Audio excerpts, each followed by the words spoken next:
Welcome to my moms kitchen YouTube channel.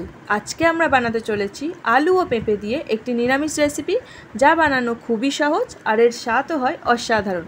এই রেসিপিটা একবার ট্রাই করে দেখুন, আশা করছি এই সম্পূর্ণ রেসিপিটা আপনাদের ভালো লাগবে। তো চলো ভিডিওটা স্টার্ট করা যাক। প্রথমে আলু ও পেঁপেগুলোকে এই রকম শেপ দিয়ে কেটে নিয়েছি। এবার আলু ও পেঁপেগুলোকে নুন দিয়ে 60% মতো সিদ্ধ করে নেব। এই নিরামিষ রেসিপিটা বানানোর জন্য একটা মশলা রেডি করে নেব। লাগবে গোটা ধনে, গোটা জিরে, 4টে এলাচ, 3টে লবঙ্গ ও 1 টুকরো দারচিনি। সবগুলোকে ড্রাই রোস্ট করে নিয়ে পাউডার বানিয়ে নেব।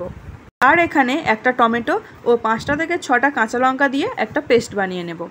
এবার কড়াইতে তেল গরম করে নেব। নিয়ে ফোড়নে দেব শুকনো লঙ্কা, এলাচ, দারচিনি, গোটা জিরে ও তেজপাতা।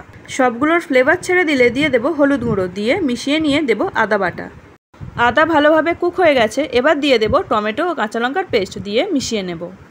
মশলা থেকে তেল ছাড়তে শুরু করেছে, এই স্টেজে দিয়ে দেব সিদ্ধ করে রাখা আলু ও পেঁপেগুলোকে, দিয়ে মশলার সাথে ভালো করে মিশিয়ে নেব।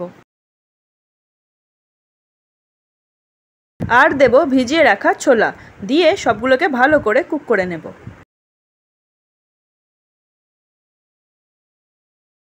এবার পরিমাণ মতো জল দিয়ে ফুটতে দেব। তরকারি ফুটতে শুরু করেছে, এই স্টেজে দিয়ে দেব স্বাদমতো নুন ও চিনি, দিয়ে মিশিয়ে নেব। এখানে দিয়ে দেব আগে থেকে রেডি করে রাখা ভাজা মশলাটা, দিয়ে মিশিয়ে নেব। এবার ঘি দিয়ে মিশিয়ে নামিয়ে নিলেই রেডি আমাদের আজকের রেসিপি আলু ও পেঁপের নিরামিষ তরকারি। রেসিপিটা আপনাদের ভালো লেগে থাকলে অবশ্যই একটা লাইক, কমেন্ট অ্যান্ড সাবস্ক্রাইব করে দেবেন।